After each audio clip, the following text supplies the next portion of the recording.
자, 반갑습니다. 자, 우리가 논술을 처음 하는 학생들이 가장 답답해하는 건 내가 이 글을 읽어도 정확하게 무슨 말인지 모르겠다.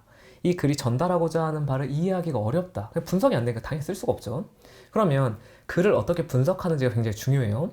근데 대입 논술을 출제하는 교수님의 입장에서도 밑도 끝도 없이 아무 글이나 출제할 수는 없습니다. 글이라는 어떤 최소한의 형식을 갖추고 있어야겠죠.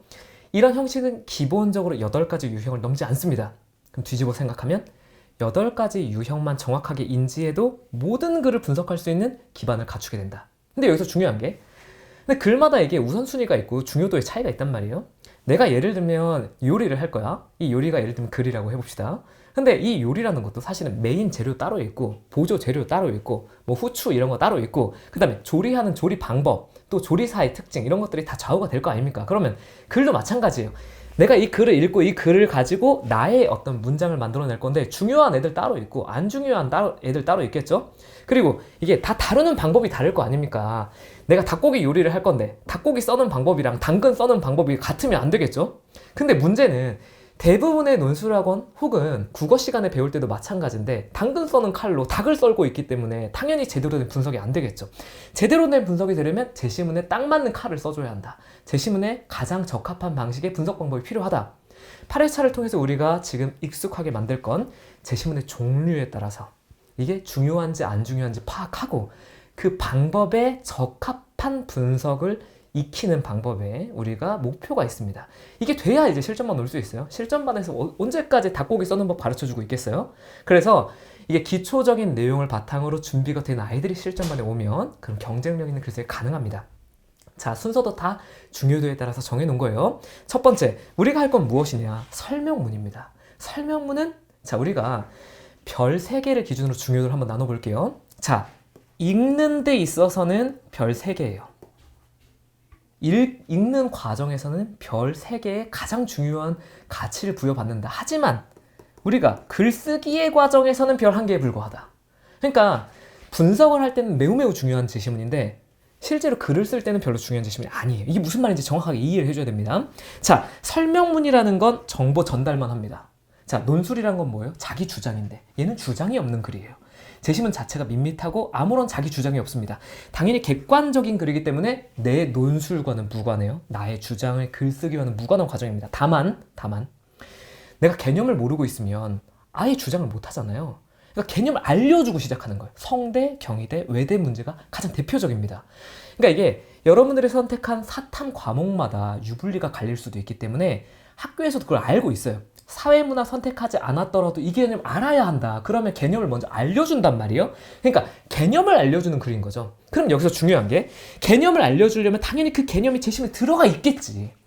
이 단어다. 오늘 우리가 살펴볼 건 이 단어야 라고 알려주겠죠. 그러면 이 단어에 대해서 주장문의 근거가 될 수 있는 예시, 열거, 비교 등의 내용이 반드시 들어가게 된다.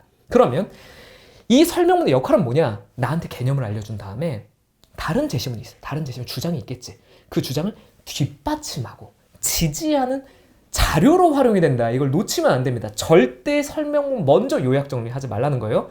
주장이 먼저 있고 그 주장을 뒷받침하는 방식으로 사용이 된다는 거죠. 그러니까 원리, 이론 등을 내가 이해하는 방식이다라고 생각을 해줘야 돼요. 그러면 예를 들면 어떤 주장 제시문이 있다고 해봅시다. 그 주장 제시문의 보완 혹은 근거 이런 방식의 자료로 사용이 되는 것이 설명문의 가장 중요한 역할이다 이렇게 된 건데 문제가 있어요. 제시문이 항상 다 6개씩 나온단 말이에요. 학교마다 보면. 근데 설명문이 첫 번째 제시문에 자리 잡고 있지는 않다는 거. 그러니까 여러분들이 그 이해를 해줘야 돼요. 설명문을 먼저 찾아야 된다는 거지. 설명문을 먼저 찾고 거기 개념을 이해해야 그 다음 주장으로 넘어갈 수 있다는 거죠. 그러면 설명문을 어떻게 찾을 것이냐 이게 문제예요. 설명문을 찾아보는 방법. 그러면 1번 첫 문장에 키워드가 들어가 있다. 핵심적인 단어가 들어가 있다.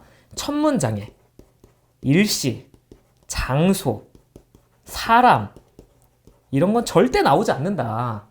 그러니까 이런 것들은 기본적으로 그냥 사례 제시문이기 때문에 개념에 대한 설명을 해줄 리가 없다. 그 다음에 당연하게도 주장과 관련된 내용, 자기의 입장과 관련된 내용이 나올 리는 없다.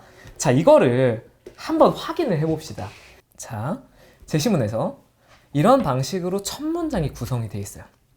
미국 문학에서 처음으로 용광로라는 개념이 사용된 것은 18세기다. 물론 시간이 나오긴 했지만, 미국이 나오긴 했지만, 이 문장은 무엇입니까? 용광로라는 개념을 나는 알려주겠다. 개념에 대한 이해를 너희들에게 설명해주고 싶다. 이렇게 된 거죠. 그리고 나서 이제 역사적인 나열과 여기 뭐 햄버거, 피자 이런 거 다 필요 없다고 치면 사례를 다 지우고 잉글랜드 뭐 이런 거 다 지우고 나면 무엇이 남느냐?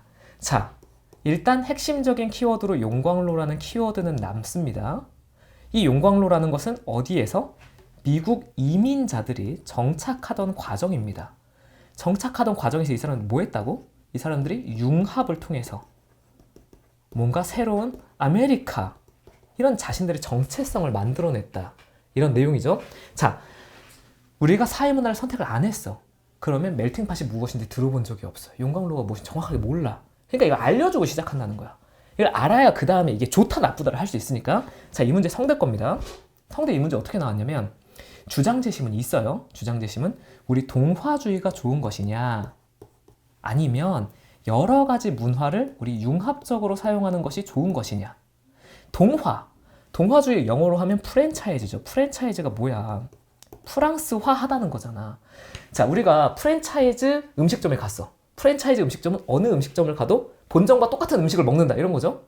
그러니까 어느 프랑스 지방을 가도 완전 프랑스야, 이렇게 프랑스로 만들어 버린다는 거지. 근데 문화 융합은 뭐냐? 멜팅, 녹여놨다, 이런 거지. 서로 녹여서 새로운 형태의 시너지 효과를 발휘했다, 이런 게 이제 문화 융합인데, 여기에 대해서 제시문이 동화주의가 좋다라는 제시문이 있었고 융합이 좋다라는 제시문이 있었던 거지. 그러면 오늘 이 제시문의 역할은 무엇이냐? 이 제시문의 역할은 이 융합이 좋다라는 걸 지지해주고 이걸 뒷받침해주는 자료로서의 역할로 활용이 되었다. 이렇게 된 거죠. 그럼 다시 한번 처음으로. 설명문은 뭐냐? 일단 읽기 과정에서는 가장 중요하기 때문에 맨 먼저 읽는다. 이걸 읽어야 개념을 아니까.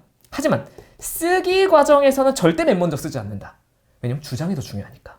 그 주장에 뒷받침하는 용도로 바로 이 설명문이 사용된다. 그럼 이제 여러분들이 해야 될 건 뭐냐? 자, 설명문은 기본적으로 교과서예요. 여러분이 사회문화에서 만나는 모든 내용, 생활과 윤리에 나오는 모든 내용, 이게 다 설명문이야.